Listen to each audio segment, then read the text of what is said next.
নমস্কাৰ সকলোকে, মই শৰৎ ৰাগ। সকলোকে অন্য এটা ভিডিঅ'লৈ স্বাগতম জনাইছোঁ। আজিৰ এই ভিডিঅ'টো বহুত বেছি গুৰুত্বপূৰ্ণ হ'ব, কাৰণ এই ভিডিঅ'টো য়ং এজৰ প্ৰতিজন ল'ৰা ছোৱালীৰ লগত ৰিলেটেবল হ'ব। ৰিলছ শ্বৰ্ট বহুত চায়, কিন্তু আজি স্কিপ নকৰাকৈ মাত্ৰ 4 মিনিটৰ বাবে এই ভিডিঅ'টো সম্পূৰ্ণকৈ চাওক, কাৰণ এই বিষয়টোত মোৰ নিজৰ অনুভৱো জড়িত হৈ আছে। আপোনালোকৰ বাবে এটা প্লেলিষ্ট বনোৱা হৈছে। আপোনালোকৰ ইচ্ছা অনুসাৰে ভিডিঅ'সমূহ চাব পাৰিব। যদি ভিডিঅ'সমূহ চাই ভাল লাগে তেনেহ'লে আশা কৰোঁ চেনেলটো ছাবস্ক্ৰাইব কৰি ল'ব। প্ৰতিজন মাক বাপেকে নিজৰ ল'ৰা ছোৱালীক বহুত কষ্ট কৰি ডাঙৰ দীঘল কৰে, আৰু প্ৰতিজন মাক বাপেকে আশা কৰে যে নিজৰ ল'ৰা ছোৱালীটোৱে ডাঙৰ হৈ কিবা এটা কৰিব। সেইদৰে প্ৰতিজন ল'ৰা ছোৱালীও ভাবে যে ডাঙৰ হৈ আমি ভাল চাকৰি কৰিম, মা দেউতাক ভাল কৰি ৰাখিম, মা দেউতাক ভাল ভাল উপহাৰ দিম আদি বিভিন্ন। আৰু জীৱন যুদ্ধ আৰম্ভ হয় সেইকণ সময়ত যেতিয়া পঢ়া শুনা শেষ কৰি ঘৰত বহি থাকিবলগীয়া হয়।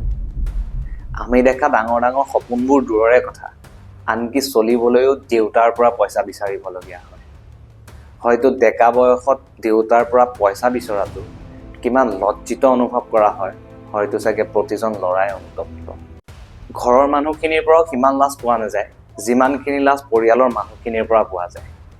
যেতিয়া তেওঁলোকে সোধে যে পৰীক্ষা চৰীক্ষাবোৰ দিয়া নাই নেকি, যেতিয়া আমি উত্তৰত কওঁ যে দিছিলোঁ কিন্তু ৰিজাল্টটোহে বেয়া, তেতিয়া যিটো ৰিয়েকশ্যন পোৱা যায়, যদিও মানুহজনে মুখেৰে কৈ নিদিয়ে কিন্তু গম পোৱা যায় যে তেওঁ কি ক'ব বিচাৰিছে। আৰু কিছুমানে ইমানেই সুন্দৰকৈ কয় যে বয়স থকালৈকে দি থাক, এটাত নহয় এটাত এদিন টিকি যাব, যাৰ পৰা যথেষ্ট মটিভেশ্যন পোৱা যায়। হয়তো কিছুমানে এইটো কথা বুজি নাপায় যে প্ৰতিজন বা প্ৰতিজনী ল'ৰা ছোৱালীয়ে ৰাতিপুৱা শুই উঠি দুপৰীয়া সেই চোকা ৰ'দত আবেলি ফিল্ডত গৈ লং জাম্প মাৰি হাত ভৰিত দুখ পাই নিজৰ সম্পূৰ্ণ দি প্ৰেক্টিছ কৰিছিল। এডিআৰি প্ৰতিটো পোষ্টৰ বাবে দিন ৰাতি একাকাৰ কৰি প্ৰতিজন ল'ৰা ছোৱালীয়ে পঢ়িছিল। যিখিনি কষ্ট বেলেগে নেদেখিলেও মা দেউতাই দেখিছিল, যিখিনি কষ্ট বেলেগে বুজি নাপালেও অন্তত মা দেউতাই পায়। যিসকলে বুজি পায়েই বাৰু, যিসকলে বুজি নাপায় কয় যে ইমানবোৰ চাকৰি দি আছে তহঁতে চাকৰি এটা ল'ব পৰা নাই। তেওঁলোকক কওঁ যে চাকৰিৰ সংখ্যা মাত্ৰ 13,600, কিন্তু কেণ্ডিডেটৰ সংখ্যা হৈছে 14 লাখ। ভাবক কম্পিটিশ্যন লেভেল কেনেকুৱা। যদি আপুনি হাফ মাৰ্কছ এটাও কমকৈ পায় তেনেহ'লে আপুনি 100,000 তললৈ আহে। আমি এইটোও মানিব লাগিব আমি ডিজাৰ্ভ নকৰোঁ নিশ্চয়। যদি আমি ডিজাৰ্ভেই কৰোঁ তেতিয়া হয়তো আমি সেই 13,000 বা সেই 1 লাখ কেণ্ডিডেটৰ ভিতৰত আমি নিশ্চয় ৰখিলোঁ হয়।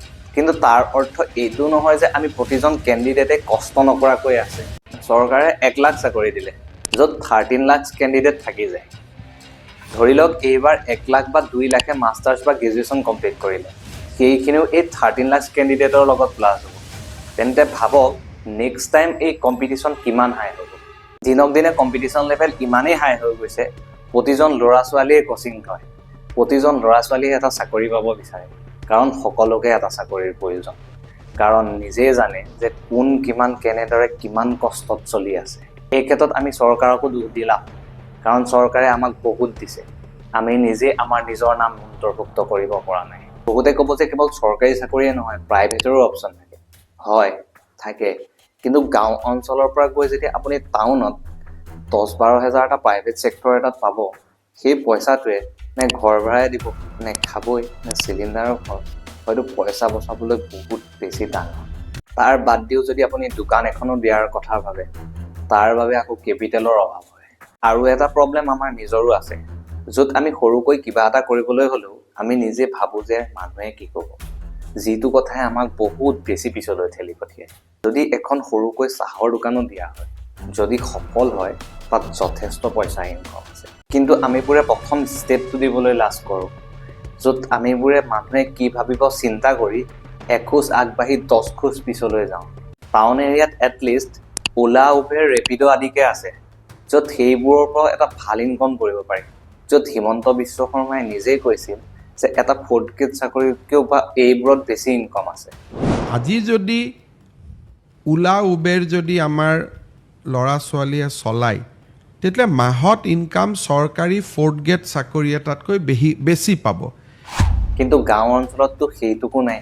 বৰ্তমান কামৰ বিপৰীতে মানুহৰ সংখ্যা বহুত বেছি, য'ত নেকি এটা পৰিয়ালত এজনে কমাই কৰে আৰু 4-5জনে খাওঁ।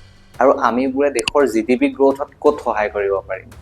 যিসকলে গ্ৰেজুৱেশ্যন মাষ্টাৰ কমপ্লিট কৰি ঘৰত বহি আছে এতিয়া, সেইসকলে বুজি পায় যে কিমান এটা ডাঙৰ প্ৰেছাৰ মাথাত লৈ থাকিবলগীয়া হৈছে। না কাৰোবাক ভালকৈ মাতিবলৈ মন যায়, না কাৰোবাৰ কথা শুনিবলৈ মন যায়, কিন্তু তথাপিও নিজৰ দুখ লুকুৱাই সকলোৰে লগত হাঁহি মাতি থকা হয়। এতিয়া আমি কিবা এটা পাবৰ বাবে সকলোৱে ষ্ট্ৰাগল কৰি আছোঁ। হয়তো দুদিন দেৰি হৈছে চাগে, কিন্তু সকলোৰে সময় আহিব। এতিয়া আমি অসমত দেখা প্ৰতিজন সফল ব্যক্তিৰে এটা সময়ত ষ্ট্ৰাগল আছিল। যদি তাৰ উদাহৰণস্বৰূপে চাই আমাৰ অসমৰ আটাইতকৈ প্ৰিয়, আমাৰ সকলোৰে হাৰ্থথ্ৰব জুবিন দাকে চাওক। তেওঁ এটা সময়ত চাইকেলখন লৈ পিঠিত কীবৰ্ড লৈ তেওঁ ঘূৰি ফুৰিছিল, কিন্তু তেওঁ এতিয়া চাওক, তেওঁ এতিয়া কিহত ঘূৰি ফুৰে।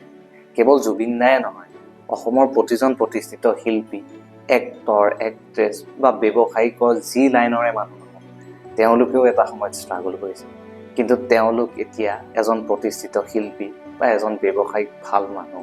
ঠিক তেনেদৰে এতিয়া আমিও ষ্ট্ৰাগল কৰি আছোঁ। যদি আমিও ঠিক ভালদৰেই কষ্ট কৰোঁ, এদিন আমিও ছাকচেছ হ'ম। এতিয়াই বস্তুৰ যিটো জুই চাই দাম, বস্তু কিনিবলৈ চিন্তা কৰিবলগীয়া হয়। আৰু অনুমান কৰক আগলৈ কিমান বেছি বৃদ্ধি হ'ব পাৰে। যেতিয়া বহু চেষ্টা আৰু প্ৰচেষ্টাৰ ফলতো ছাকচেছ পোৱা নাযায়, যেতিয়া ৰাতি 12 কৰি 13টা চিন্তা লৈ বিচনাখনত পৰা যায়, যেতিয়া ৰাতি দেৰিলৈকে টোপনি নাহে আৰু কিমান এটা ডাঙৰ বোজা লৈ কটাবলগীয়া হয় দিনবোৰ, মাত্ৰ এই এজত চাফাৰ কৰা ল'ৰা ছোৱালীখিনিয়ে বুজি পায়। আলোচনা বা ঠাট্টা মস্কৰা কৰাৰ বিপৰীতে ল'ৰা ছোৱালীবোৰক পথ দেখাওক যে এনেকৈ কৰিলে ভাল হয়, যে এনেকৈ কৰিব পাৰ। কাৰণ কোনেও নিবিচাৰে এজন আৱৰ্জনা বা এজন বেকাৰ হৈ জীয়াই থাকিবলৈ। সকলোৱে এজন ভাল, এজন সফল ব্যক্তি হ'ব বিচাৰে। এই কথাখিনি কওঁতে হয়তো চাগে ক'ৰবাত মোৰ ভুলো হ'ব পাৰে, আৰু হয়তো কোনোবাই চাগে দুখো পাব পাৰে। যদি ক'ৰবাত মোৰ ভুল হৈছে, তেনেহ'লে অনুগ্ৰহ কৰি সকলোৱে যাতে মোক শুধৰাই দিয়ে।